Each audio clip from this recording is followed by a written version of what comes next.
The circle of fifths shown on the screen here is actually quite simple. Starting on C, we'll take the C major scale. We'll move to G, because G is the 5 of C. Then we move to D, being the 5 of G, A, which is the 5 of D, then E, which is the 5 of A, then B, which is the 5 of E, and so forth. And eventually it'll take us all the way back around to C. I'd like to start by deriving the C major scale, which you'll see here on the screen. Now, we're going to take a look at what happens when you derive a scale a fifth up from there.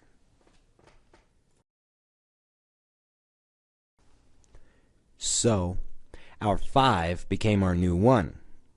That's always going to happen, a scale of fifth above, using that fifth as the root note.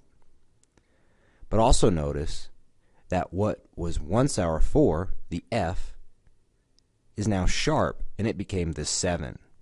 That's going to happen every time I go to the next scale up in the circle of fifths. The 5 of G is D. So let's take a look at the D major scale.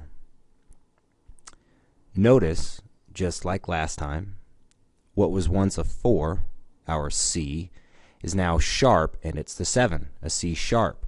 We also kept the F sharp from the last scale. The 5 of D is A. So let's take a look at the A major scale. Notice our 4 in D, which was G, is now sharp as the 7 in A. And we also kept our F sharp in C sharp. We're going to keep each sharp as we gather them, and we're going to gather them one at a time. The 5 of A is E. So let's take a look at the E major scale. You'll notice our 4, which was D, is now our 7 as D sharp, and we kept the accidentals from before. Next, we're going to move to the 5 of E, which is B. Notice our 4, which was A in E, is now our A sharp, which is 7 in B. And we've kept the accidentals from before. Let's move on from B to the 5 of B, which is F sharp. Now our 4, which was E in B, is now E sharp in the key of F sharp. Now I know E sharp's kind of silly because that really is just an F, right? But if we spelled it as an F, we would have 2 F's and no E. So we're going to spell it as an E sharp, which actually is a half step below F sharp. Moving up to C sharp, our old 4, which was B, is now sharp, B sharp, and it's the same concept. Now we have all of our sharps, and if we were to move further, we'd start getting double sharps, and that's just a headache, so let's not do that. We're going to actually rewrite C sharp as D flat and take the D flat major scale. Now we have a much more manageable scale. So, the 5 of D flat is A flat, and if we derive the A flat major scale, that 4 is going to be sharped and it will become the 7, but notice that the flat is just canceled out, so we don't get a G sharp, we get a G natural.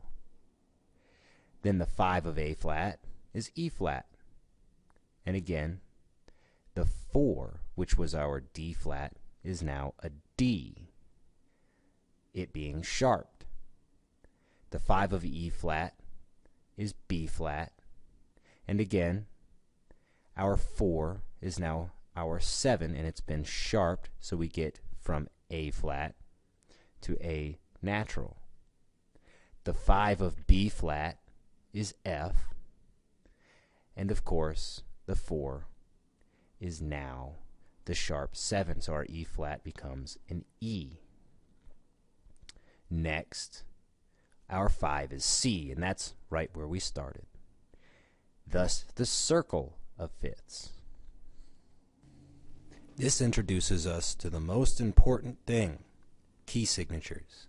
Key signatures will always tell you what accidentals belong in each scale. So, first let's start off with the order of sharps. F sharp, C sharp, G sharp, D sharp, A sharp, E sharp, and B sharp. It's helpful to use an acronym to memorize this. I used fine classical guitarists demand accurate execution because there's a million of them on the internet. Use whichever one you like. So, in order to figure out the key signature of any given key, take its root note.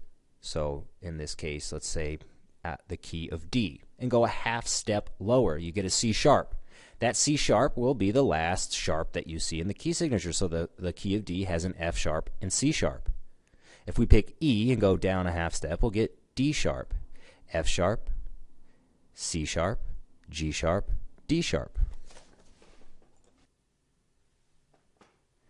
Okay, let's take a look at the order of flats. If I want to find any key signature for a flat scale, so a scale with any sort of flat root note, let's use B flat for this example. I'll find B flat on my order of flats, and that will be the second to last flat that I see. So I'll gather B and E flat. So if I wanted to do this with A flat, I'd have B flat, E flat, A flat, it being the second to last, then D flat. The only exception to these two tricks is the F major scale, which contains only a B flat. And since it's the odd man out, that one's kind of easy to remember.